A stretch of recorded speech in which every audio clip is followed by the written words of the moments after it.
Bonsoir à tous, bienvenue à notre compagnie pour le dernier numéro Parlons Carcassonne 13 de l'année 2021, en direct du siège du club, avec aujourd'hui pour invité, puisque cette émission sera à nouveau scindée en deux parties, Francis Camel, l'un des présidents de Carcassonne 13, et Thierry Lessina, le maire de Palaja, qui est également vice-président du conseil départemental, délégué à la vie associative, au sport et à la culture.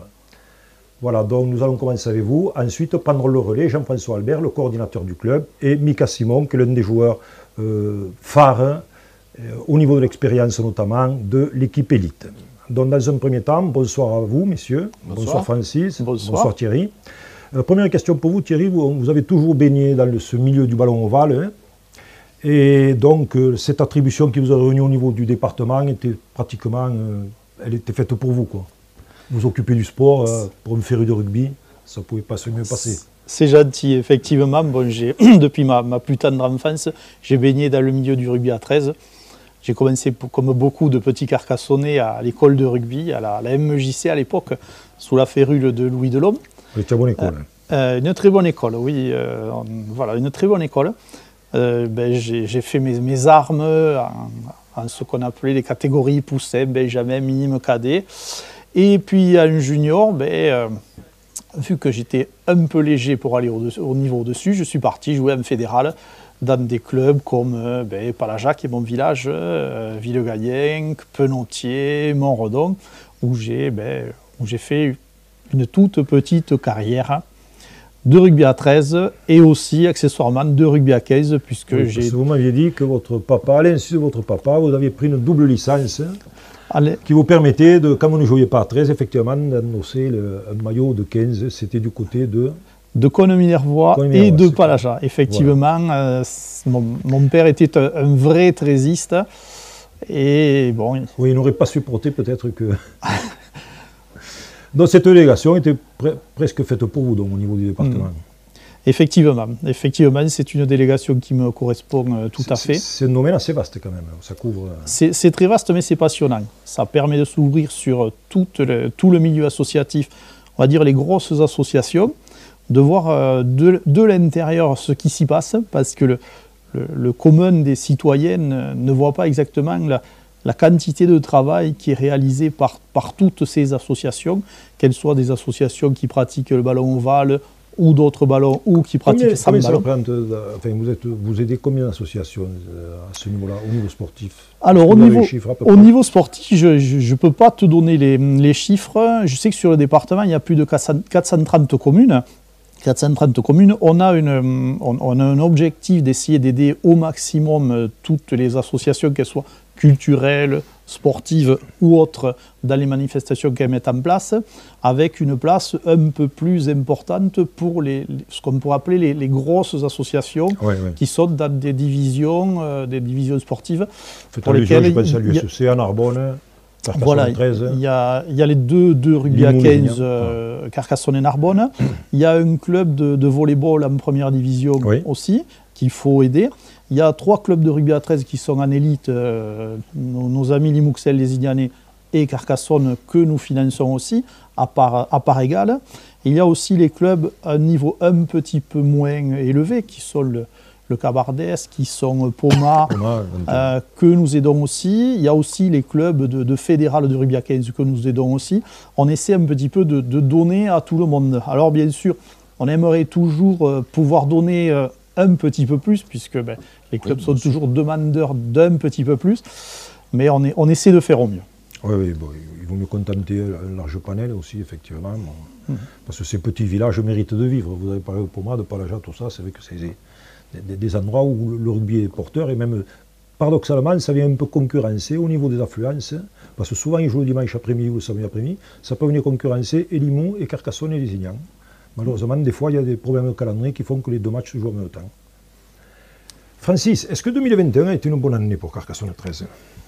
Une bonne année, oui. Quand on regarde que nous disputons la finale du championnat, je crois que c'est quand même... et que nous passons à côté. Bon, c'est toujours décevant de perdre une finale, mais nous y sommes arrivés. Nous avons fini premier du championnat. Donc ça montre une régularité tout au long de la saison. L'équipe junior, on sait ce qu'il en est advenu à cause Covid. Et puis financièrement, et sur le plan de la structure du club, administrative, etc., une progression nette, celle que nous avons prévue, nous sommes dans le tableau de marche prévu depuis le départ. Quel a été selon vous l'événement marquant de l'année pour le club? Cette participation à la finale? Ah oui. Ou bien au contraire, ce qui s'est structuré derrière, là, en début de saison, avec les féminines, avec la... Ce qui se structure, vous savez, ça ne se voit pas, ça va rester dans l'ombre. Nous y sommes tous. Non, ça c'est pas quelque chose que je ne noterai pas comme marquant. Ce qui est marquant, oui, en effet, c'est de disputer la finale. Nous sommes quand même un club sportif et ce qui est en vue, c'est la partie de l'iceberg qui est au-dessus, c'est celle qu'on voit et c'est la partie sportive et les résultats sportifs. Donc, un regret sur cette année, hormis d'avoir perdu cette finale peut-être? Oui, moi je regrette, mais bon, c'est comme ça. Ce que je regrette aussi, c'est que les juniors n'aient pas pu aller au bout parce qu'il y avait matière à faire quelque chose avec l'équipe en place. Bon, cette année, c'est partie remise et une équipe féminine aussi qui redémarre. Donc moi, 2021, je regarde ça, c'est-à-dire 3 équipes, comme nous l'avions dit depuis le début. Nous n'avançons pas plus vite que la musique. Certains auraient voulu que l'on monte des équipes dans toutes les catégories au départ. Non, nous le faisons avec nos finances, avec nos moyens. Nous avons un beau siège maintenant que la municipalité nous a mis en place, que l'AGLO nous a aidé également dans la réalisation de ce siège sur certaines opportunités. Aujourd'hui, je vois encore qu'il y a des travaux qui vont y être effectués. Donc, quelque part, c'est nous asseoir sur des bases, nous permettre de travailler plus facilement, ce qui se passe plus sereinement. Et puis sur un plan administratif, c'est maintenant, administrativement parlant, c'est bien. En communication, si vous êtes là, je pense que c'est pas si mal, et Cédric avec, dont nous avançons. Nous ne sommes pas au bout de ce que nous pourrons faire et j'espère que nous ferons mieux. Et commercialement, nous essayons de mettre en place notre façon de vouloir aller vers les partenaires. D'accord. Thierry, vous suivez donc de près la vie de ce club et qui vous est cher à votre cœur. Comment jugez-vous son évolution ces dernières années, tant au niveau sportif qu'au niveau des structures? Alors j'ai assisté à plusieurs réunions avec le président et j'ai pu me rendre compte de là où en était Carcassonne 13. Ils se sont fixés des objectifs ambitieux. Ça n'a pas été très facile. Ils se sont lancés dans une aventure dans laquelle il a fallu vraiment se retrousser les manches. Ils l'ont fait et le résultat est formidable. Une structuration tous les ans un petit peu plus importante, une recherche de partenaires tous les ans un petit peu plus importante. Au niveau de la communication qui est la clé, je pense, ce qui est la vitrine de votre club, il y a eu un travail de très grande qualité. La présentation des matchs sur Facebook est d'une très très grande qualité. L'image ne saute pas, il y a des ralentis. Je trouve ça génial. L'effort qui a été fait au niveau... Merci Cédric. Merci Cédric. Au niveau des féminines, parce que c'est pas facile de monter une section féminine. C'est pas facile. Pas évident, mais le challenge a été lancé, le challenge a été relevé et il a été relevé de belle manière.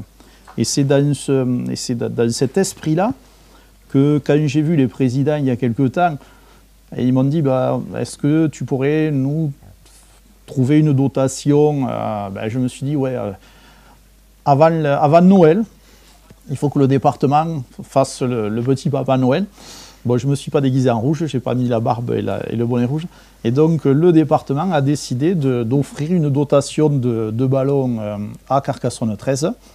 Alors, il y a une quinzaine de ballons qui sont tout à fait adaptés au club, qui, j'espère, nous permettront de voir traverser le terrain avec Michael Simon qui traversera le terrain le ballon sous le bras, qu'on pourra voir des cadrages de débordement, des feintes de passe de Sofiane Bitigri qui ira s'affaler dans l'embut, et qu'on verra de magnifiques transformations, de magnifiques drops de Clément Herrero avec ces ballons. J'espère que ces ballons porteront une chance à notre équipe. Eh bien, nous l'espérons aussi. Francis, s'il est vrai que Carcassonne a bien évolué ces dernières années, comme le soulignait Thierry, on a parfois l'impression quand même que ça ne va pas assez vite. Enfin, ça va pas assez vite parce que quand on voit ce qui se passe, non mais au niveau de la fédération, tout ça, bon, on voit qu'il y a des clubs qui font des efforts et puis il y en a d'autres qui incontestablement ne suivent pas le rythme. Et finalement, ceux qui sont pénalisés, c'est ceux qui font des efforts. Est-ce qu'il n'y aurait pas, on va avoir un coup de baguette magique, mais est-ce qu'on ne peut pas envisager autre chose pour Carcassonne 13? Bon, il y a ce projet qu'a évoqué à Mimo tout à l'heure Thierry, là, de partir à Ligue 1. Bon, est-ce qu'il ne faudrait pas l'accélérer peut-être ça un peu? C'est un problème financier. Parce que là, on a l'impression que ça n'évoluera pas si on ne le fait pas évoluer. Enfin. Si demain vous me faites un chèque d'1 million d'euros, c'est vite fait. Hein. La saison prochaine, ça part. Voilà. Mais bon, il va falloir que j'ai le chèque. Parce que tant que je ne le vois pas et que je ne l'ai pas encaissé, il n'est pas question de... On ne peut pas. Il faut regarder les budgets. Et Ligue 1, Ligue 1, il vaut mieux peut-être viser la Championship. Alors c'est sûr que si on réunissait les 3 clubs au doigt, là on peut y aller très facilement. Très facilement. Et en termes de budget, d'accélérer ce processus justement alors, parce que... Il faut qu'il y ait une volonté commune, il faut qu'il y ait une possibilité, mais ce n'est pas la Ligue 1 qu'il faut viser, c'est la Championship. Mais quand vous regardez aussi toutes les difficultés que je vois réapparaître au niveau de la Super League avec le Covid, avec tout ça, c'est à regarder, il faut être prudent, il va falloir faire attention à tout ça, et je ne sais pas comment ça va se terminer. Parce qu'après, c'est vrai qu'on a l'impression que l'objectif, c'est être champion départemental, quoi, puisque les 3 meilleures équipes se trouvent dans l'Aude. Bon, Je suis d'accord. Mais bon, est-ce que... Vous savez, je prends le budget de nos cousins ici. Vous le répartissez sur 12 clubs, 500 000 euros par club. C'est un budget qui est très très bien pour une équipe de division élite aujourd'hui. Ça peut être conserver les clubs qui vont bien dans les villes qui vont bien aujourd'hui dans notre championnat et puis distribuer ce budget qui arriverait, géré en centrale par des gens et ne pas le laisser à des aventuriers qui arriveraient à droite ou à gauche comme on a pu en voir dernièrement à Montpellier, mais le gérer au niveau de la fédération. Ça pourrait attirer peut-être des gens sur place, parce que nous avons des bassins, hein, si on impliquait une équipe à Roanne, à Lyon, à Marseille, à Montpellier, je ne sais pas où, à Bordeaux, etc., on pourrait avoir. Et on n'a pas besoin, dans un premier temps... C'est ce conditionnel qui est dérangeant, je trouve. Moi, il ne me dérange pas dans la mesure où il y a des gens sur place déjà. Il y a des racines, il y a des bastions. Il faut les réveiller, mais ils ont besoin d'argent, ils ne les trouvent pas. Donc c'est là que la fédération pourrait, avec un budget important, 5-6 millions, et les redistribuer. Les clubs qui en ont un peu moins besoin touchent un peu moins. On autorise on peut recruter des étrangers en plus grand nombre dans ces clubs avec une franchise de 2 ans, de 3 ans, le temps que des gens viennent prendre en main ces clubs-là sur place et les fassent évoluer.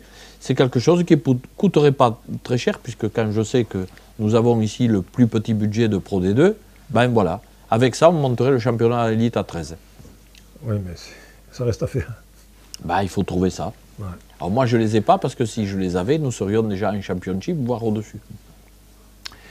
Thierry, quelles sont les relations qu'entretiennent le département et Carcassonne 13? Est-ce que vous avez des échanges réguliers avec Francis, avec les autres présidents? Comment ça se passe entre vous? Écoute, je pense... vous sollicitez ponctuellement quand ils ont besoin, éventuellement une dotation Alors, on va se dire que pour moi, vous avez des objectifs, des objectifs de résultats, peut-être.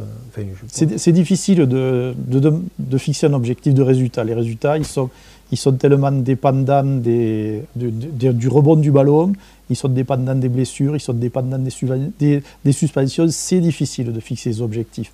Bon, on s'aperçoit toutefois que les 3 clubs de l'Aude dominent largement, je vais dire, le championnat. D'accord ?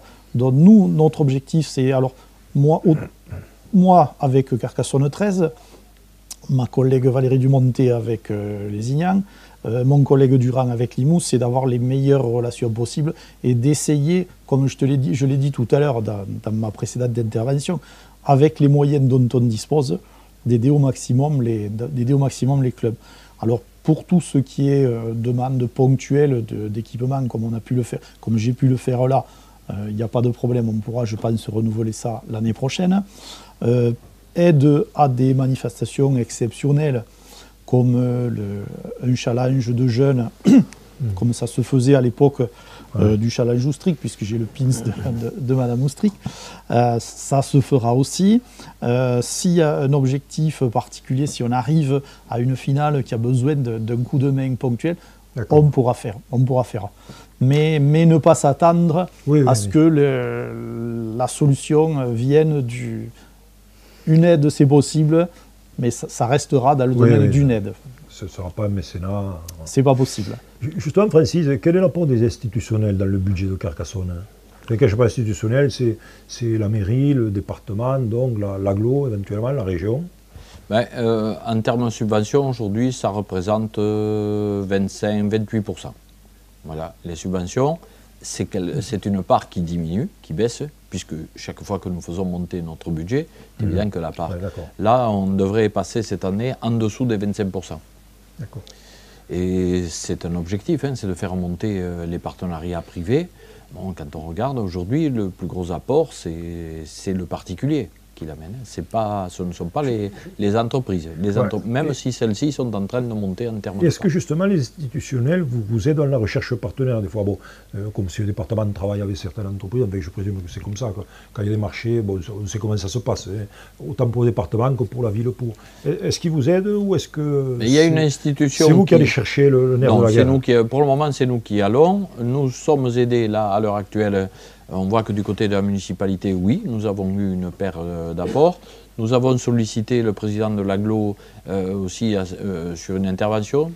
J'espère que Thierry pourra peut-être passer le message aussi. Parce que c'est vrai que c'est à ce niveau-là que l'on pourra progresser. Nous n'avons que de petits partenariats. Alors, le banquier que je fus est content puisqu'il a diversifié les risques, que si on en perd un aujourd'hui, c'est pas très grave, ça ne va pas mettre la maison en péril. Le Stade Toulousain est un peu sur la même démarche, je crois. Ils ont plusieurs petits, plus costauds que les nôtres. Certainement. Ils n'ont pas un mécène qui les abonne. Non, parce que le jour où vous le perdez, c'est fini, vous tombez. Donc avoir un gros, le perdre l'année suivante, c'est très difficile. Et c'était diversification des risques à ce niveau-là, pour moi c'était important.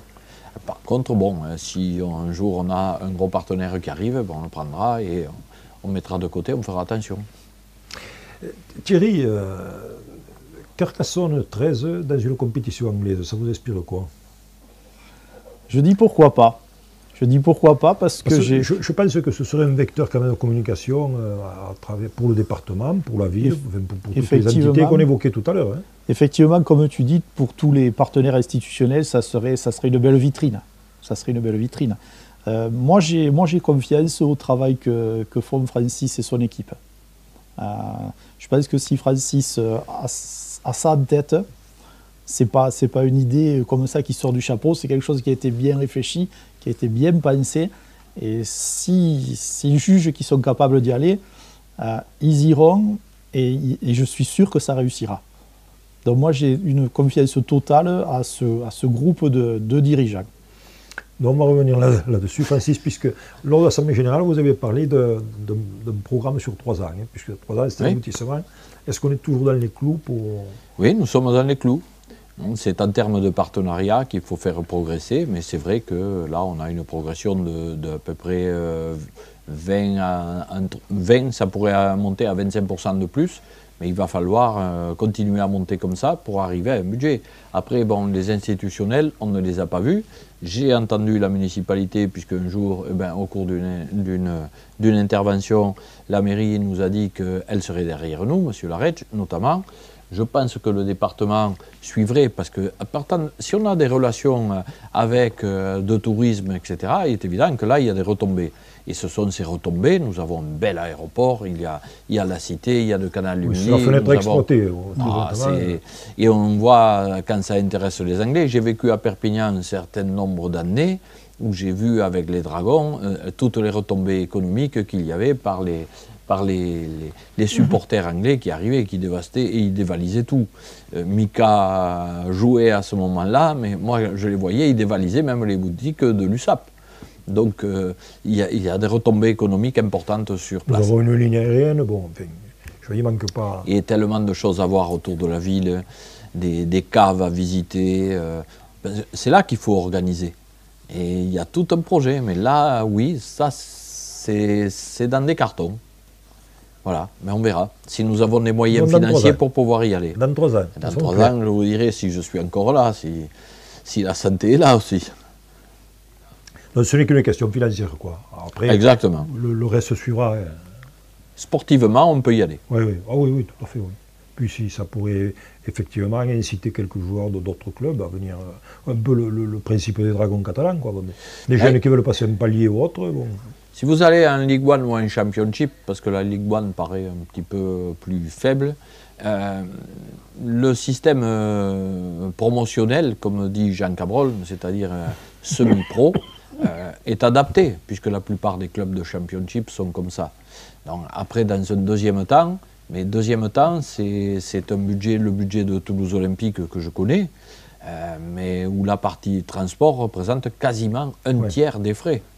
C'est là. Pendant une charge quand ils viennent ici, non? Oui. Je pense que c'est ça. Ouais. Oui, mais on est à un montant qui est assez élevé. Mais pourquoi pas? Dans ce style-là, en tous les cas, ce que je sais, c'est que la fusion des 3 clubs, alors là, ça pourrait se faire. Hein. Ce budget-là, il est atteint très vite. Ça, c'est possible. Thierry, on va revenir là carrément au terrain. Donc, comment jugez-vous le début de saison de Carcassonne 13, le début de saison 2021-2022?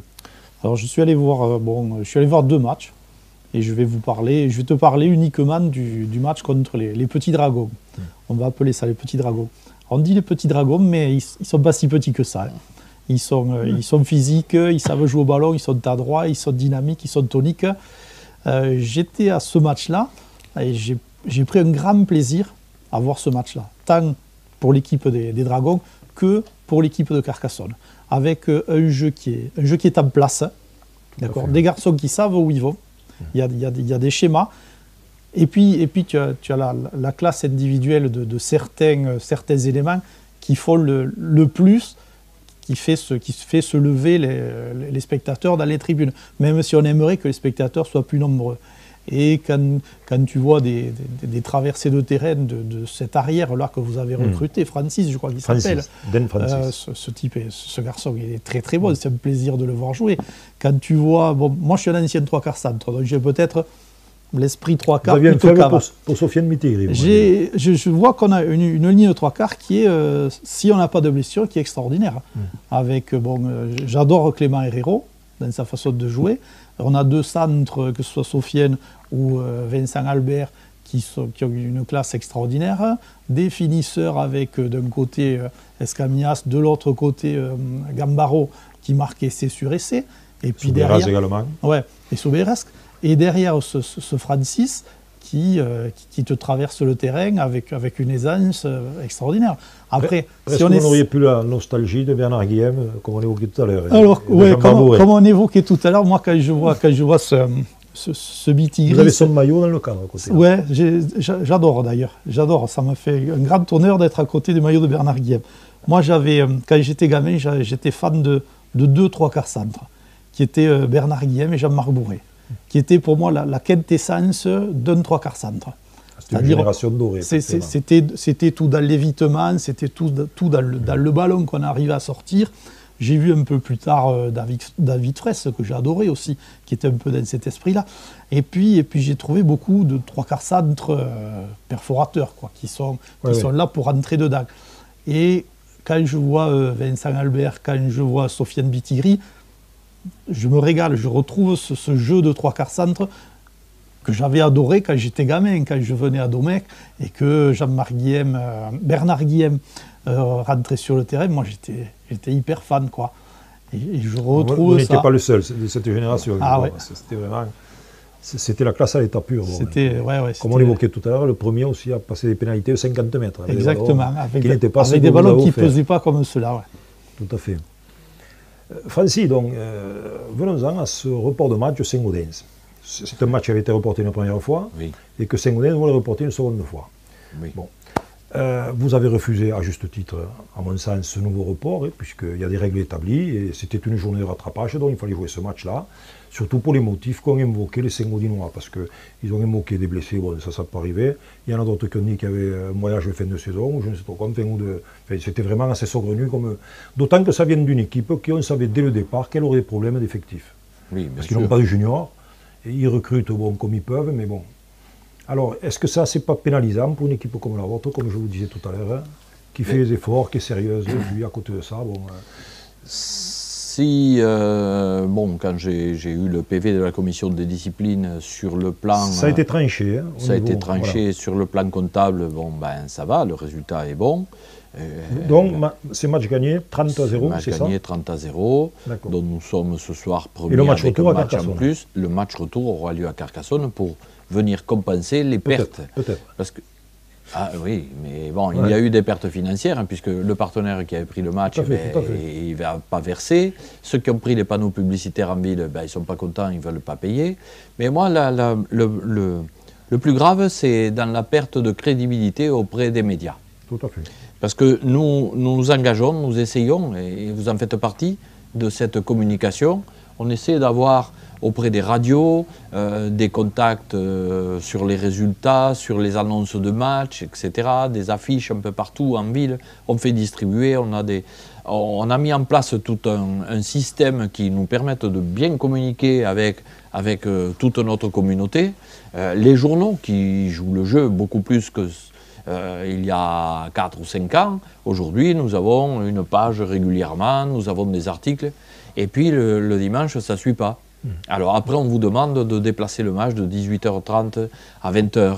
Vous faites en sorte de leur être agréable en leur disant « bon, mais on va venez le dimanche », puis le dimanche, on vous dit « on ne peut pas » parce qu'il y a des voyages de fin d'année. Ils ont bien de la chance avec le Covid déjà de partir. Et ils doivent avoir de belles entreprises pour employer des joueurs. Moi, je n'ai jamais eu cette chance-là dans ma vie. Mon entreprise ne me payait pas. Pourtant, c'était une grande banque, mais elle ne m'a jamais payé le voyage de fin d'année. Bon, mais tant mieux pour eux. Mais je pense que ce sont des fausses barbes, tout ça. Et le but, en fait, ils n'avaient pas suffisamment de joueurs, mais à ce moment-là, il faut le dire. Hein. C'était clair depuis le départ. Il faut le dire, et puis, bon, ils ne viennent pas. Moi, les moins de points, les amendes, tout ça, ça ne m'intéresse pas. Mais nous, le manque de communication, oui, il est pénalisant. Puis même sportivement, parce qu'on a des échéances à préparer derrière. Bon, on a des échéances. Oui. Jouer, quoi, nous avions un joueur qui était suspendu et qui donc n'aurait pas pu jouer la rencontre suivante si elle avait été reportée. Non, mais il y a tout un tas de critères à analyser, de paramètres à voir. Et bon, désolé, vous ne pouvez pas, vous ne pouvez pas. Thierry, quel regard vous portez sur le rugby à 13 national? Il y a plusieurs rugby à 13. Il y a le rugby à 13 au niveau des Dragons ou du Toulouse Olympique, où là, il y a un énorme travail qui a été mis en place qui porte ses fruits.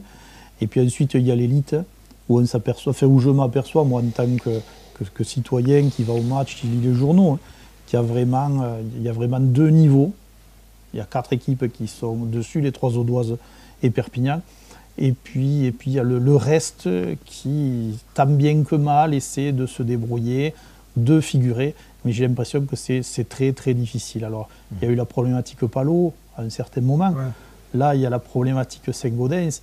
C'est vrai que ça n'apporte pas de la crédibilité à la fédération. C'est vrai. Mais d'un autre côté, ça doit être aussi tellement difficile pour ces clubs d'arriver à maintenir une équipe, élite, que voilà, j'ai du mal à critiquer, à être négatif avec ces gens-là, qui font tout ce qu'ils peuvent, mais ça doit être très très difficile. Francis, donc dans le cadre de la Coupe de France, Carcassonne doit recevoir Lézignan en 16e finale. Oui. Bon, le seul petit hic, c'est qu'il manquera des équipes pour faire des 16e. Quoi. Donc, en fait, ce ne sont pas des 16e, ce sont des 14e. Voilà, c'est ça. Donc on va arriver à peut-être un tirage au sort pour déterminer qui sera demi-finaliste. C'est ça. J'allais dire une aberration non plus, bon, enfin, c'est difficile quand même. On va pas le lieu pour tirer à boulet rouge sur les gens, mais enfin là j'ai du mal à comprendre. Au niveau de la crédibilité, là aussi, c'est vrai que c'est compliqué. Là, c'est de l'amateurisme. Voilà.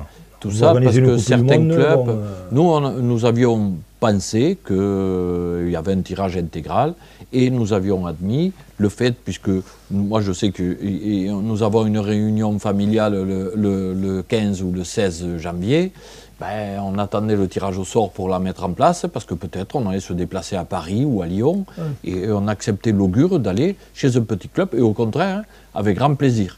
Bon. Non, puisqu'il y a un tirage, entre guillemets, kilométrique. C'est-à-dire qu'on divise la France en deux et on fait en sorte qu'il n'y ait pas trop de déplacements parce que des clubs ont déclaré forfait au tour précédent, etc.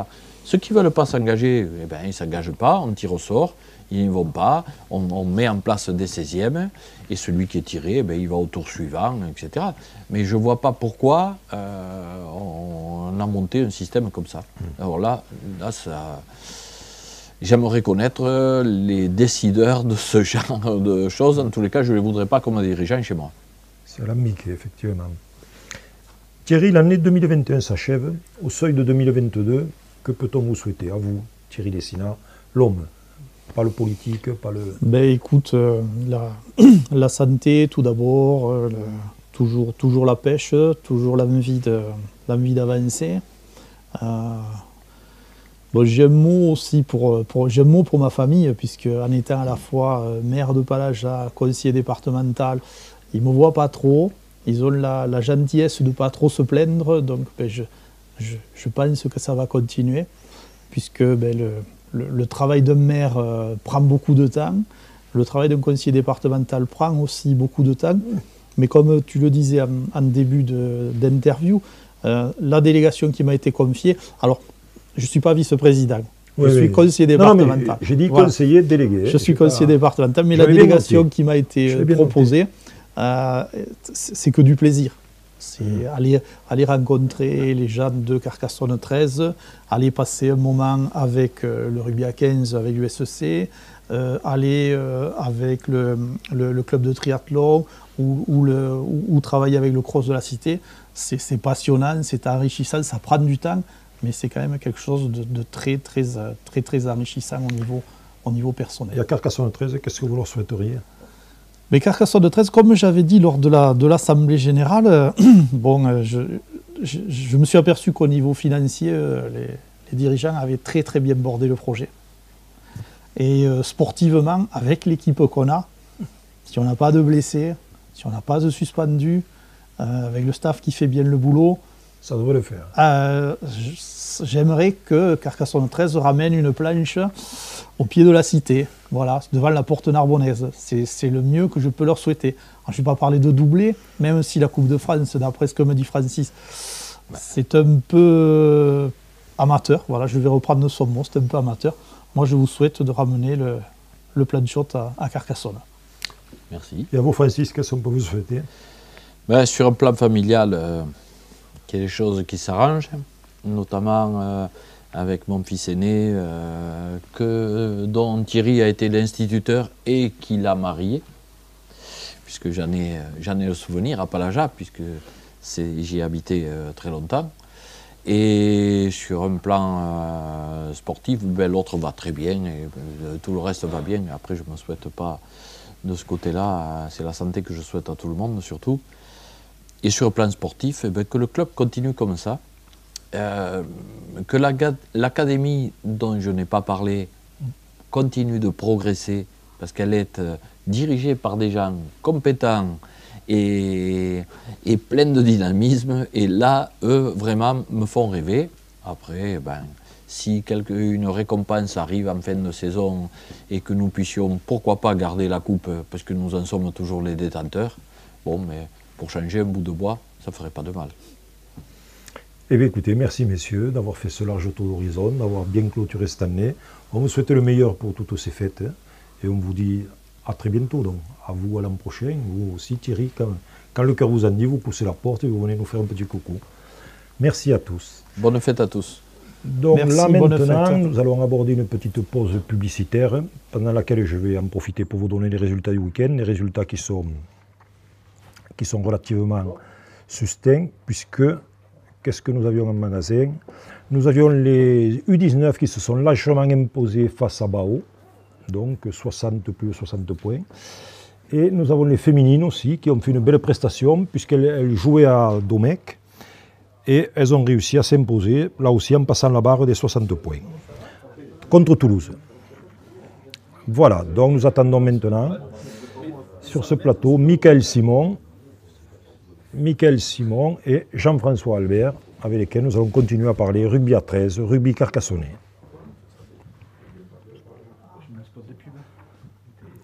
C'est impressionnant.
Rebonsoir à tous, donc nous voilà maintenant en compagnie de Mika Simon et de Jean-François Albert qui ne devrait pas tarder à nous rejoindre.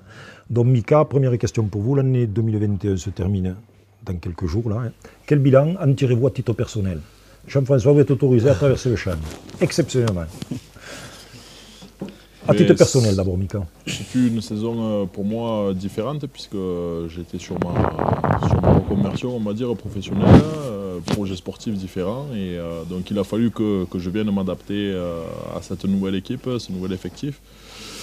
Donc ça a été tout un tas de choses nouvelles. Bon, sur le terrain, en place éventuellement. Ouais. Sur le terrain, je savais quand même plus ou moins ce qu'il fallait que je fasse et ce qu'il fallait que j'apporte, mais du coup, ça a été un changement, mais plutôt positif parce que je pense avoir réussi à m'adapter à tout le monde et à prendre du plaisir. Je pense que c'est ce qu'il y a de plus important.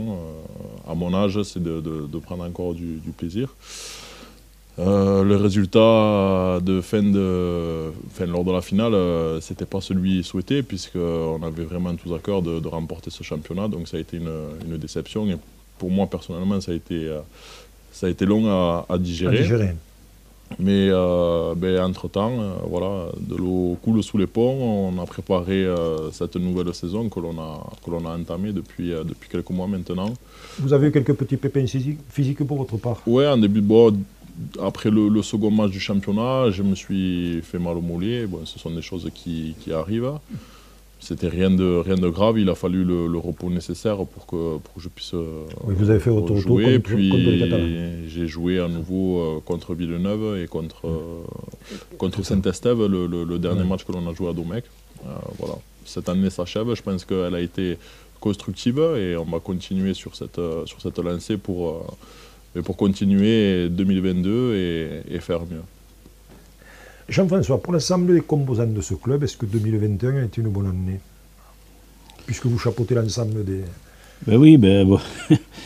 L'année 2021, voilà, le chapeau il a moins pesé que pour d'autres saisons, malheureusement. C'est vrai qu'on a connu une saison très particulière, puisqu'on a géré en tout et pour tout une seule équipe pendant une année.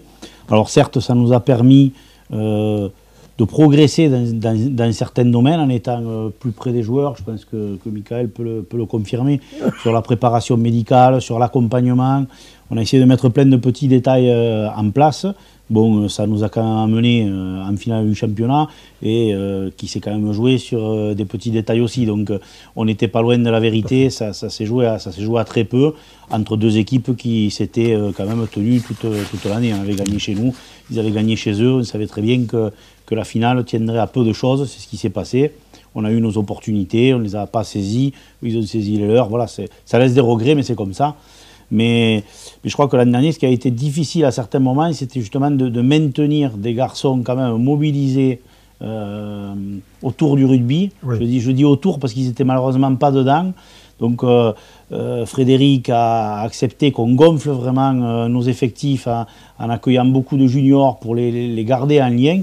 Mais moi j'ai beaucoup parlé avec ces jeunes garçons-là parce qu'ils ont vécu une saison. Il n'y a pas beaucoup de monde qui se rend bien compte de ce qu'ils ont fait. Ils se sont entraînés très très dur, souvent plus dur que les autres parce qu'ils n'avaient pas les jours de récupération, puisque quand tu ne joues pas, tu n'as pas besoin de récupérer. Et bon, ils ont attendu leur tour. Pour certains, le tour est venu. Et quand on dit le tour, c'était 1, voire 2 matchs. Ça s'est limité vraiment à très peu. Après, ça n'a pas été négatif puisque ces garçons-là, ils ont tiré quelques bénéfices cette saison de ce gros temps de préparation. Je pense à un qui nous a quittés en quelque sorte, puisqu'il jouait avec notre réserve, mais Thibaut Escourou n'a pas manqué un match en Élite 2 cette année, au Varl, alors que c'est un joueur qui n'avait jamais joué à ce niveau-là. Et il s'est entraîné quasiment toute l'année dernière avec le groupe Élite 1. Et pour le voir régulièrement sur les terres ladernoises, souvent il me dit ça. Il me dit si je n'avais pas travaillé avec Mika, avec d'autres, si je n'avais pas souffert à l'entraînement comme j'ai souffert, ben, je ne serais peut-être pas arrivé à rentrer dans cette équipe-là. Et l'équipe du Varl, qui quand même, rappelons-le, est quand même pourvue. Ils ne cherchent pas tellement de joueurs, ils en ont beaucoup des joueurs. Et donc ça c'est le côté plutôt positif, quoi. Mais il y a eu beaucoup d'accompagnement, plus que de se centrer vraiment sur des projets sportifs. Mika, Saint-Gaudens a décidé de ne pas venir jouer à Carcassonne le week-end dernier. Ce genre d'attitude, ça vous inspire quoi? Surtout pour les motifs évoqués, comme on disait tout à l'heure. J'ai plus ou moins entendu ce qui s'est dit précédemment, et c'est vrai que c'est vraiment dommage, surtout pour l'image de notre sport. En tant que joueur, on avait à cœur de jouer ce match. Ça fait partie d'un certain rythme que l'on veut. C'est vrai que l'année dernière, je le disais, l'année dernière c'était plus en raison du Covid où on avait été perturbé. On jouait 2 matchs, 3 matchs et puis ensuite on ne jouait pas d'une semaine ou 15 jours. Et donc là, à nouveau, c'est dommage que l'on ne puisse pas jouer. Ça vous porte préjudice à vous aussi, quoi. Avant la coupure, on ne peut pas enchaîner, on ne peut pas se préparer. Pardon. Tout au long de la semaine, on se prépare pour jouer et on est là pour ça. Et malheureusement, quand l'on ne peut pas, qu'il y a des perturbations de cette sorte, après, c'est un comportement qui est pas acceptable, mais voilà, au jour d'aujourd'hui, peut-être qu'il y a des clubs qui souffrent plus que d'autres et ils n'ont pas l'effectif suffisant pour pouvoir venir faire ces déplacements-là à une certaine période de l'année. Et je leur souhaite surtout que ça aille mieux d'ici la fin de la saison et qu'ils soient quand même plus sérieux, on va dire, ou voilà, qu'il y ait plus de régularité pour eux. Mais voilà, maintenant c'est passé. Nous, on finit l'année 2021 ce soir, on s'entraîne collectivement, donc je pense qu'on va avoir une grosse séance. Et ensuite, on sera fixé sur 2022 où on a un gros déplacement à Limoux et ce tour de coupe contre les Ignans. Jean-François, je sais l'intérêt que vous portez au U19, vous avez un regard particulier sur eux. Donc après un excellent début de saison, ils avaient eu un petit passage à vide là, donc à Villeneuve, contre Toulouse et à Villeneuve. Puis ils se sont bien repris contre Baou. Est-ce que la machine est relancée d'après vous? Oui. Après, c'est le début de saison, il a surpris tout le monde, moi le premier. Je ne pensais pas qu'on arriverait à produire les matchs qu'on a produits en début de saison. Je pense en particulier à Lézignan. Des derbies à Lézignan U19, on n'en a pas gagné beaucoup ces dernières saisons. On se présente là-bas avec un effectif très renouvelé. Bon, ça a été vraiment la bonne surprise. Après Toulouse, quand on a reçu Toulouse, on a vu aussi ce que c'était une grosse écurie. Là, on a vu des joueurs qui sont déjà très prêts physiquement. Et ça nous a permis, d'ailleurs Francis était avec nous dans le vestiaire à la fin du match, de mettre quelques mots sur ce groupe-là, parce qu'il y en a besoin. Moi, je dis toujours que si tu ne t'entraînes pas plus quand tu es junior, tu ne t'entraîneras pas plus quand tu seras senior. Et c'est la règle du jeu, en fait. Il faut toujours faire plus d'efforts avant d'arriver que quand tu es arrivé. Quand tu es arrivé, il faut que tu te gères. Et quand tu es, comme Mika, un joueur expérimenté, il faut encore plus que tu te gères. Mais à 18 ans, tu ne dois pas te gérer. À 18 ans, tu dois t'entraîner. Et contre Toulouse, quelque part, on a pris une leçon indirecte. On a trouvé que les plaquages, ils étaient durs. On a trouvé que quand ils nous rentraient dedans, ils nous faisaient mal. C'était simplement la différence entre des joueurs qui vont beaucoup à la musculation, qui se préparent beaucoup, et des joueurs comme les nôtres, où malheureusement, trop de garçons sont en déficit de muscu. Alors, je pense que ce n'est pas que leur volonté non plus. Avec Francis, Joël, Rémi, il y a un gros travail pour faire évoluer aussi la structure sportive en termes de mise à disposition. On voit bien aujourd'hui qu'on est pénalisé clairement par ça. Il faut qu'on arrive à avoir la musculation près de nos terrains d'entraînement, il faut qu'on arrive à l'intégrer complètement comme un temps d'entraînement, et en particulier pour que nos jeunes joueurs puissent travailler beaucoup plus dur. Donc voilà, après ce qui a été bien, c'est qu'on a pris vraiment la vague contre Toulouse, on ne peut pas le dire autrement, on s'est fait rouler dessus. Ça fait aussi partie de l'apprentissage. Ça a été un peu plus décevant contre Villeneuve. Oui, voilà. Après, contre Villeneuve, je ne veux pas toujours le défendre, mais vous savez, on a aussi cette problématique-là. Les déplacements pour une équipe 1 à Villeneuve, ce n'est pas pareil que pour les juniors. Le temps avant de jouer, il est beaucoup plus court. Donc, il nous est arrivé ce qui nous est souvent arrivé à Villeneuve, c'est-à-dire qu'on n'est pas descendu du quart. Et à une seconde mi-temps, eh ben, on était mieux. Et ils ont gagné au final leur seconde mi-temps à Villeneuve. Alors ouais, il peut y avoir des regrets, mais on ne peut pas partir la veille non plus. Mais c'est une composante à intégrer quand même pour les juniors. Il n'y a pas 50 déplacements comme ça. Il y a Avignon, il y a Villeneuve qu'il faut gérer. On avait réussi le coup, j'allais dire, en Avignon, mais peut-être aussi sur l'enthousiasme vraiment du lancement. On est peut-être allé aussi à Villeneuve peut-être un peu trop serein. On ne savait pas trop contre qui on allait jouer.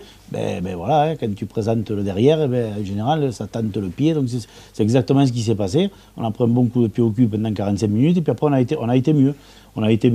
Contre Bao, j'ai trouvé très bien que l'équipe justement retrouve ce qu'on avait vu en début de saison. Et comme tout à l'heure le soulignait Thierry en parlant de la une, moi, avec les juniors, je pointe ça, quoi. Ils jouent en équipe. Et contre Bao, on a retrouvé ça avec, en plus des joueurs qui ont évolué à de nouveaux postes et qui ont été finalement de très bonnes surprises pour le staff. Je pense en particulier à Guillaume Jean à la charnière, qui joue au centre depuis longtemps, qui s'est retrouvé replacé en demi. Je pense qu'il a amené une vraie plus-value à cette équipe dans la gestion. Et après, sur le match de Bao, ce que j'ai trouvé vraiment très bien et même très fort de la part du staff junior, c'est qu'ils ont pris connaissance du fait que la première ne jouait pas. Ils auraient pu modifier leur équipe en intégrant quand même 3 joueurs qui sont de très haut niveau et qui étaient prévus pour jouer en équipe 1.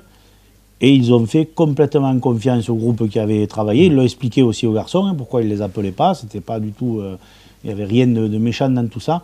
Ouais. Et je crois que c'est bien aussi parce que il faut envoyer des bons signes à tout le monde. Et là, je crois que c'est un bon signe pour tout le monde. Tu as préparé le match avec la première. Malheureusement, le match n'a pas lieu. Mais on ne change pas une préparation de match. Et ça, j'ai trouvé que c'était très bien. Et c'est plus que de la courtoisie. C'est de l'intelligence sportive et c'est de la bonne concurrence. Mika, donc, on va revenir toujours sur ce forfait de Saint-Gaudens. Pendant ce temps-là, c'est vrai que Limoux est allé s'imposer à Albi, donc Limoux a pu jouer. Est-ce que dans l'optique du prochain derby, puisqu'on va rattaquer par un derby à Limoux, est-ce que c'est des choses qui peuvent compter quand même, puisque nous, on s'est entraîné, je ne sais pas comment vous avez composé cette semaine-là, quand il n'y a pas de match, je ne sais pas... Non, je ne pense pas forcément. Du moment qu'on a su que l'on ne jouait pas... Notamment pour des garçons comme vous qui revenez de blessure, peut-être vous avez besoin d'un peu plus de... Bon, j'ai eu 2 matchs précédemment où je me suis senti très bien, que ce soit à Villeneuve et contre Saint-Estève. Hormis le fait que je sois sur le banc, mais si je dois être sur le banc, je préfère être sur le banc que dans les tribunes. Et ça n'empêche pas ma volonté de jouer sur le terrain. Je pense que voilà, durant la trêve qu'il va y avoir... L'appétit n'en sera que plus grand. Tout le monde va avoir la trêve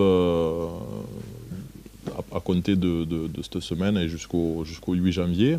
Et après, c'est simplement les choix que l'on va faire individuellement, la façon dont on a envie de se préparer pour ce match.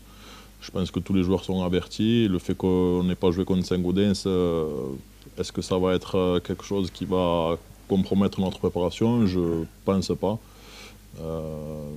Les joueurs vont pouvoir aussi mentalement se reposer et prendre du temps en famille. Donc c'est bien de pouvoir commencer l'année sur un gros match comme ça. Je pense que tout le monde, lors de la préparation et quand on va se retrouver en équipe dès la première semaine de 2022, tout le monde sera clair et tout le monde sait qu'on aura un gros match à effectuer à Limoux. Donc non, je ne pense pas qu'il y ait de perturbations par rapport à ce forfait de Saint-Gaudens. Jean-François, comment se gère la préparation justement là, en période de fin d'année comme ça? Est-ce qu'on coupe carrément ou bien on se voit quand même un petit peu, on fait un peu de terrain Non, là, le choix, c'est de vraiment couper. Hein. Frédéric les a prévenus mardi soir. Donc, vraiment, à partir de ce soir, après l'entraînement de ce soir, ils seront en vacances jusqu'au lundi 3, enfin mardi 4 pour eux, puisqu'ils reprendront l'entraînement le mardi. Donc après, ce qu'a dit Michael, Frédéric a beaucoup insisté sur les comportements. Hein. C'est quand même une période, les fêtes, qui est un peu particulière. On sait tous que, même si c'est moins grave pour moi que pour eux, on va trop manger et qu'on va picoler un peu à des moments. La seule chose, c'est de le faire comme quelqu'un qui sait qu'il va avoir un match très important à faire. On ne va pas dire aux joueurs ne faites pas Noël en famille, ne mangez pas de foie gras ou enlevez la sauce, ça serait stupide, puisque c'est pas pour autant, entre deux fêtes, on n'est pas obligé de multiplier les repas et de multiplier les bonnes raisons de boire un coup. Voilà. C'est ce qui a été dit et je pense que c'est compris et que tous les joueurs le perçoivent de la même manière. Ouais, c'est sûr que demain soir ce sera le réveillon et j'espère qu'aucun ne le fera au vermicelle, qu'ils mangeront en famille et qu'ils se régaleront. Parce qu'il faut aussi quand même faut faire attention aussi à ça par rapport à tout ce qu'on a vécu et ce qu'on continue de vivre encore. Il y a beaucoup de manques dans ce domaine. Le manque affectif dans le rugby à 13 comme à 15, par rapport, et depuis 1 an et demi, il est énorme. Et on n'en parle pas assez. Vous savez, moi, la saison qu'on a vécue l'année dernière, moi je trouvais ça particulièrement horrible pour les joueurs. Préparer les matchs comme si on était des astronautes, aller au stade où il n'y a personne qui t'attend, en partir comme si tu avais volé quelque chose. Ça ne ressemble pas à tout ce qu'on aime dans le rugby. Quoi. Faire un match et pas retrouver à la sortie le supporter abruti qui te dit une bêtise, le sympa qui te tape dans le dos, ta famille, tes proches, tes enfants. Enfin, c'est quelque chose de... Moi, je trouve que l'an dernier, les joueurs, vraiment, chapeau bas d'avoir tenu ça. Parce que moi, il y avait des fois, que ce soit à l'entraînement ou au match, j'avais mal au ventre, quoi. Je me disais, mais qu'est-ce qu'on fout là? Il faut qu'on... Soit on va chez nous, soit il se passe un truc, parce que c'est très très difficile. Donc que les fêtes soient des moments très chaleureux, des moments avec beaucoup d'affectifs, parce qu'il y a besoin d'affectifs pour jouer à ce jeu, mais qu'après, voilà, que les joueurs soient aussi quelque part raisonnables et maîtres de leur destin. En parlant d'affectifs d'ailleurs et de chaleur, Carcassonne donc va redémarrer sa saison à Limoux. Mika, cette équipe Limoux par rapport à sa devancière, ça reste toujours sur les mêmes bases pratiquement. Ouais, Limoux, ça reste une équipe... ça joue toujours un peu pareil.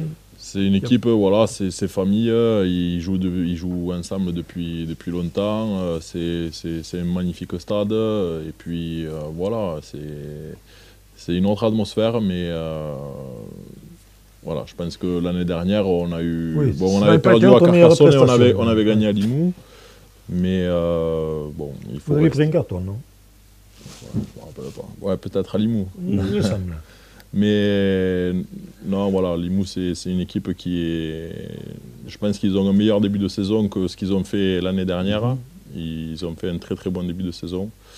Ils ont un très bon effectif, comme chaque année depuis quelques années maintenant. Donc je pense que ça sera un très bon match et ouais, j'ai hâte d'y être.